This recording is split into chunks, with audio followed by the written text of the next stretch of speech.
ধরুন আপনি একজন শিক্ষক, নতুন সেশন শুরু হলো, শত শত স্টুডেন্ট ভর্তি হচ্ছে একসাথে। আপনার কাজকে সহজভাবে ম্যানেজ করতে পারলে কেমন হতো? এই কাজটাই খুব সহজে স্কুল 360 স্টুডেন্ট মডিউলের মাধ্যমে করা যায়। আজ আমরা জানব কিভাবে একে একে স্টুডেন্ট ডেটাবেস ম্যানেজ করা যায়। প্রথমে স্টুডেন্ট থেকে অ্যাডমিশন থেকে স্টুডেন্ট অ্যাড। এখানে সকল তথ্য ঠিকমতো দিয়ে সাবমিট বাটনে ক্লিক করলেই নতুন একজন স্টুডেন্ট ভর্তি হয়ে যাবে। বাল্ক অ্যাডমিশন কয়েকজন স্টুডেন্ট একসাথে ভর্তি করার জন্য ব্যবহার হয়। এখানে প্রথমে year, class, shift, section, group, student category select করি। তারপর নাম্বার অফ রোজ হচ্ছে কতজন স্টুডেন্টকে ভর্তি করব সেই সংখ্যা। তাহলে ওই কয়টি রো কলাম তৈরি হবে। কলামস থেকে প্রয়োজনীয় তথ্য টিকমার্ক দিয়ে প্রসেস বাটনে ক্লিক করলেই নিচে অপশন আসবে। এরপর স্টুডেন্টদের তথ্য সঠিকভাবে দিয়ে সেভ বাটনে ক্লিক করলেই কাজ শেষ। আরও আছে এক্সেল অ্যাডমিশন। টেমপ্লেট ডাউনলোড করে সব তথ্য এক্সেলে ভরে আপলোড করলেই অনেক স্টুডেন্ট একসাথে ভর্তি হয়ে যাবে। স্টুডেন্ট আপডেট থেকে প্রথমেই ফটো আপলোড অপশন দেখতে পাচ্ছি। এখান থেকে student photo, father's photo, mother's photo, guardian photo আমাদের প্রয়োজন অনুসারে সিলেক্ট করে ছবি আপলোড করতে পারি। একসাথে অনেক শিক্ষার্থীকে আপডেট করতে হলে মাল্টিপল আপডেট থেকে ক্লাস, শিফট এবং সেকশন সিলেক্ট করুন।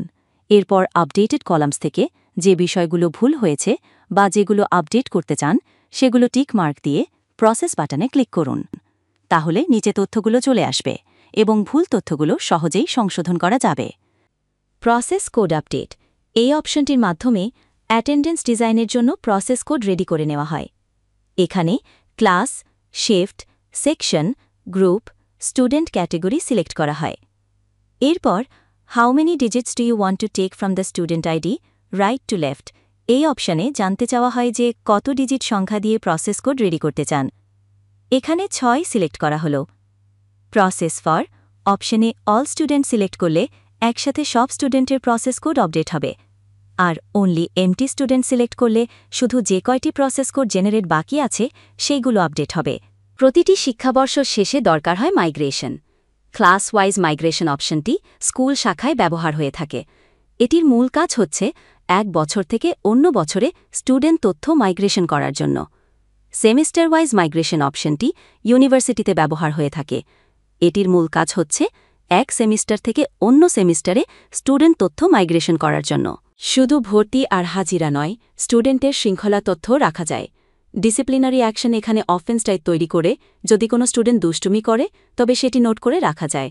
ইয়ার, ক্লাস, সেকশন, স্টুডেন্ট সিলেক্ট করে অফেন্স টাইটেল, ডেট এবং রিমার্কস লিখে সাবমিট করলেই তথ্য সংরক্ষিত হবে। পরে স্টুডেন্ট প্রোফাইল দেখলেই তার শৃঙ্খলা সম্পর্কিত সব তথ্য দেখা যাবে। সবশেষে একটু নিচে আসলেই রিপোর্ট সেকশনে রয়েছে স্টুডেন্ট ডেটাবেস সম্পর্কিত অসংখ্য রিপোর্ট। এখান থেকে আপনার প্রয়োজন অনুসারে রিপোর্টগুলো প্রিন্ট করে নিতে পারবেন। ধন্যবাদ সময় দিয়ে ভিডিওটি দেখার জন্য। ইনশাআল্লাহ পরবর্তী আলোচনায় দেখা হবে।